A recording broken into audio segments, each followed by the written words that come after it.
Hi, good morning. അങ്ങെൻ്റെ മാതാവു പിതാവുമങ്ങ്, അങ്ങൻ സഖാബന്ധുവുമങ്ങു തന്നെ.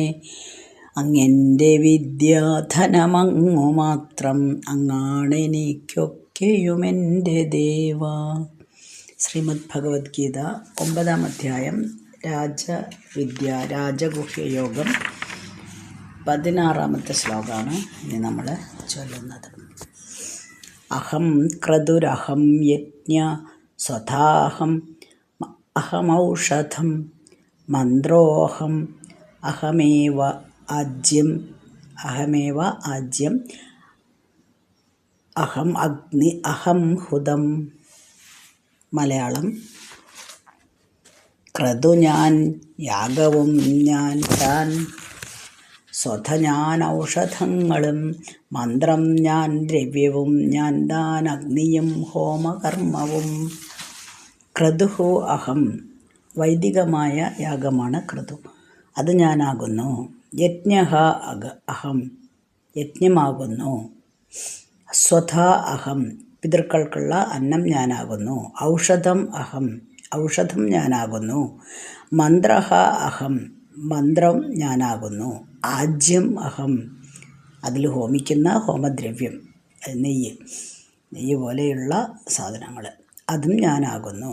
അഗ്നിഹി അഹം, അഹം അഗ്നിഹി, ഞാൻ അഗ്നിയാകുന്നു. അഹം ഹുതം, ആ ഭക്ഷണം, ഹോമത്തിൻ്റെ യാഗത്തിൻ്റെ നിവേദ്യം നമ്മൾ പറയില്ലേ, അത് ശിഷ്ടം, യജ്ഞശിഷ്ടം അല്ലെങ്കിൽ യാഗങ്ങൾ നടത്തിയിട്ടുള്ളത് ഭക്ഷിക്കുന്നതും ഞാൻ തന്നെ. അഹം ഏവ ആഹുതി, ഭക്ഷിക്കുന്നതും ഞാൻ തന്നെ. എല്ലാം ഞാൻ തന്നെയാണ് എന്ന് പറഞ്ഞു കൊടുക്കുകയാണ്. അപ്പോൾ എല്ലാം ഈ മഹാത്മാക്കൾ, ജ്ഞാനികളായ മഹാത്മാക്കൾ എന്നെ എനിക്ക് വേണ്ടി യാഗമനുഷ്ഠിക്കുന്ന സമയത്ത് ഞാൻ എങ്ങനെയാണ് അവരുടെ ഭാവനയിൽ എന്നാണ് പറഞ്ഞു കൊടുക്കുന്നത്. പലതരത്തിലുള്ള ഉപാസനാ മാർഗങ്ങളെക്കുറിച്ചാണ് നമ്മൾ പറഞ്ഞുകൊണ്ടിരിക്കുന്നത്. അപ്പോൾ അതിൽ ഈ ജ്ഞാനത്തോടു കൂടി യാഗമനുഷ്ഠിക്കുന്ന ആൾക്കാർക്ക് ഞാൻ എന്താണ് എന്നാണ് മനസ്സിലാക്കി കൊടുക്കുന്നത്.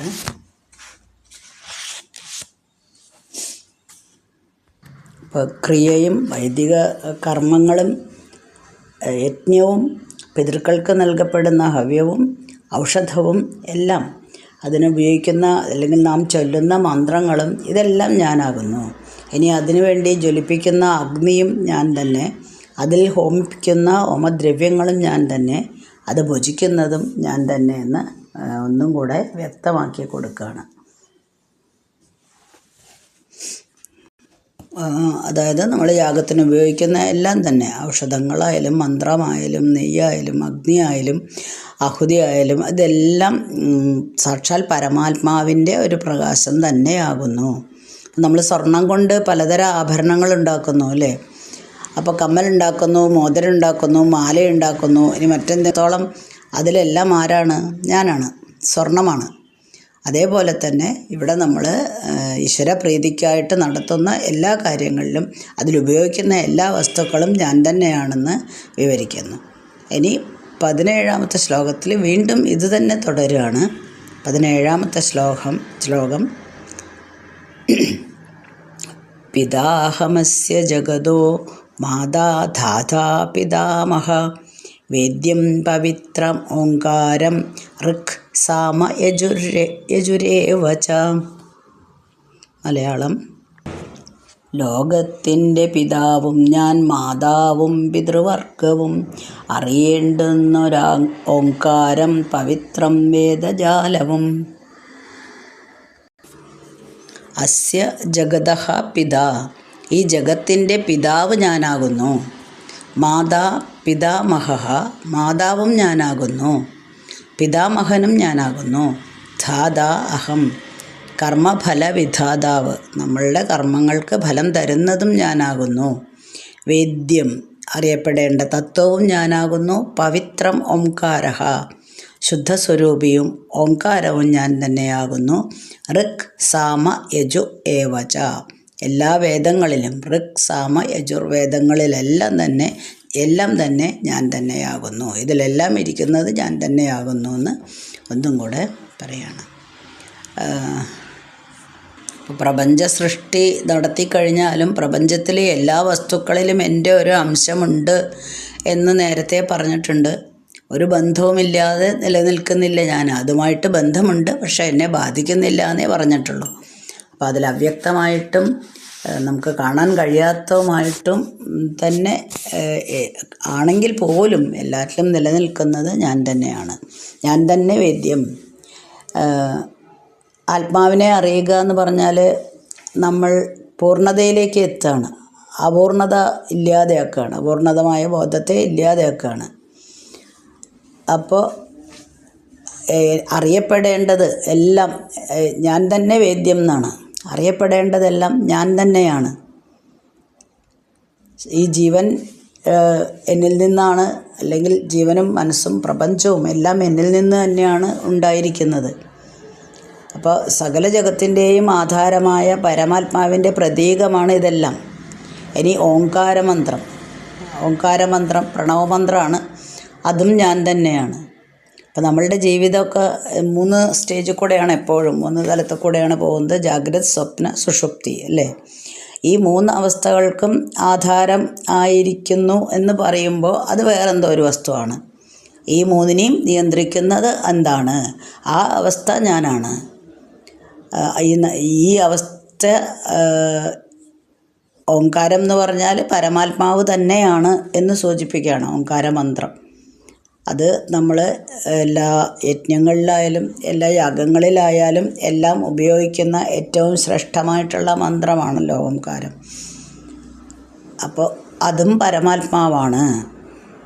എല്ലാ വേദങ്ങളിലും ഞാൻ തന്നെയാണ്.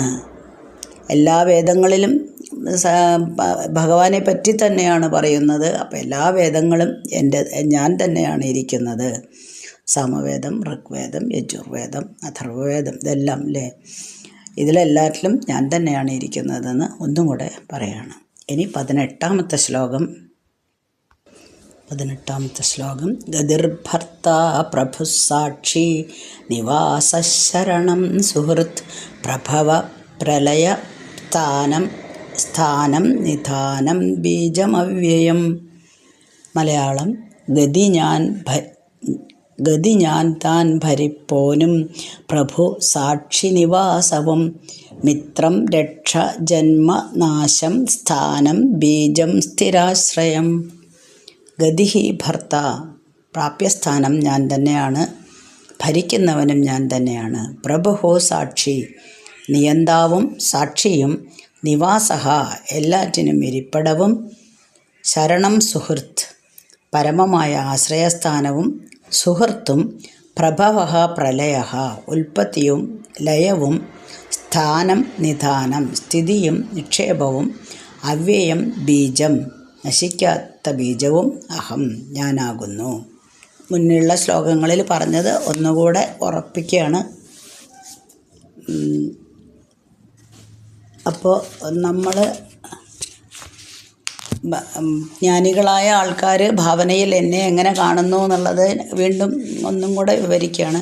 ഗതിഹി, പ്രാപ്യസ്ഥാനം ഞാനാണ്. അപ്പോൾ എല്ലാ കാര്യങ്ങളും നമ്മൾ മനസ്സിലാക്കുമ്പോൾ അതിനെയാണ് പൂർണ്ണത എന്ന് പറയുന്നത് അല്ലേ? പൂർണ്ണതയിലെത്തിക്കഴിഞ്ഞാൽ പിന്നെ അപൂർണതകൾ അവിടെ ഒന്നുമില്ല. നമ്മൾ മുന്നത്തെ ശ്ലോകത്തിൽ പറഞ്ഞ പോലെ രാത്രി പാമ്പിനെ കാണുന്നു, പക്ഷെ വെളിച്ചമടിച്ച് നോക്കിയപ്പം അത് പാമ്പല്ല, കയറാണ് എന്ന് നമുക്ക് മനസ്സിലാവുന്നു. അപ്പോൾ അവിടെ നമ്മൾക്ക് ഒരു സത്യം മനസ്സിലാവുകയാണ് അവിടെ ചെയ്യുന്നത്. അപ്പോൾ നമ്മൾ ഈ സംസാര സാഗരത്തിൽ ജീവിച്ചുകൊണ്ടിരിക്കുമ്പോൾ മിക്കവാറും നമ്മുടെ അനുഭവങ്ങളൊക്കെ ദുഃഖമയാണ്. അപ്പോൾ ഇതിൻ്റെയൊക്കെ അധിഷ്ഠാനം, എല്ലാറ്റിൻ്റെയും ബേസ് അല്ലേ, അത് ആത്മാവാണ്. അപ്പോൾ ആ ആത്മാവിനെ സാക്ഷാത്കരിക്കുക എന്ന് പറഞ്ഞാൽ എല്ലാ ദുഃഖങ്ങളും അവസാനിപ്പിക്കുക എന്ന് തന്നെയാണ് അർത്ഥം. അങ്ങനെ ഇനിയൊന്നും എനിക്ക് ലഭിക്കേണ്ട, എല്ലാം ഭഗവാനാണ് എന്ന് മനസ്സിലാക്കുന്ന ഒരു ജ്ഞാനമുണ്ടല്ലോ, അതാണ് ഗതി. ഭർത്ത, നിലനിർത്തുന്നവനാണ്. ഇന്ദ്രിയ അനുഭവങ്ങൾക്കെല്ലാം അതെല്ലാം മായയാണെന്നും അതിൻ്റെ യാഥാർത്ഥ്യം ഇതുതന്നെയാണ് എന്ന് മനസ്സിലാക്കി തരുന്നത്, അതിൻ്റെ പിന്നിലും പ്രവർത്തിക്കുന്നത് ഞാൻ തന്നെയാണ്. പ്രഭുഹു ആത്മാവ് ഈ പ്രപഞ്ചത്തിലാണ്, സംസാര സാഗരത്തിൽ നമ്മൾ ജീവിക്കുമ്പോൾ, അതായത് ലൗകികനായിട്ട് നമ്മൾ ജീവിക്കുമ്പോൾ ഈ പ്രപഞ്ചം മായയാണെന്നും ഇതിൽ കാണുന്ന ഇതിൽ അനുഭവപ്പെടുന്ന സുഖങ്ങൾക്കും ദുഃഖങ്ങൾക്കുമെല്ലാം അതീതനായിട്ട് സർവാധികാരിയായിട്ട് ഞാൻ വർത്തിക്കുന്നു എന്നും ഇതിനു മുന്നേ പറഞ്ഞിട്ടുണ്ട്. അതുകൊണ്ടാണ് പ്രഭു എന്ന് പറഞ്ഞത്. ഇനി സാക്ഷി, ഈ പ്രപഞ്ചത്തിന് മുഴുവനായിട്ടും പ്രകാശം അല്ലെങ്കിൽ ഉണ്മയെ കൊടുക്കുന്നു. പക്ഷേ ഞാൻ അതിലില്ല. ഇല്ലേന്ന് ചോദിച്ചാൽ ഉണ്ട്. ഇനി അങ്ങനെ നിസ്സംഗനായിട്ടാണ് നിൽക്കുന്നത് അല്ലേ. അങ്ങനെ എല്ലാം നോക്കിക്കാണുന്ന ഒരു സാക്ഷി മാത്രമാണ് ഞാൻ. ഇതെല്ലാം മുന്നിലുള്ള ശ്ലോകങ്ങളിൽ നമ്മൾ പറഞ്ഞു തന്നെയാണ്. ഓരോ സംഭവങ്ങളും പ്രകൃതിക്കനുസരിച്ച്, ശക്തിസ്വരൂപിണിയായ പ്രകൃതിക്കനുസരിച്ച് നടക്കുമ്പോൾ അതിൽ കടുത്ത വീതരാഗഭയ ഇല്ലാതെ, അതായത് രാഗവും ദ്വേഷവും ഒന്നും കൽപ്പിക്കാതെ അതെല്ലാം കണ്ടു നിൽക്കുന്ന ഒരു സാക്ഷിയാണ് ഞാൻ. ഇനി നിവാസഹ, ഞാൻ എല്ലാറ്റിൻ്റെയും ഇരിപ്പിടമാണ്.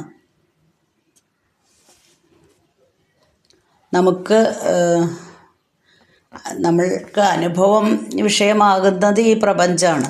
പക്ഷേ ആ പ്രപഞ്ചത്തിൻ്റെ ഇരിപ്പിടം ആരാണ്? ആത്മാവാകുന്നു. ശരണം അജ്ഞാനമാണ്.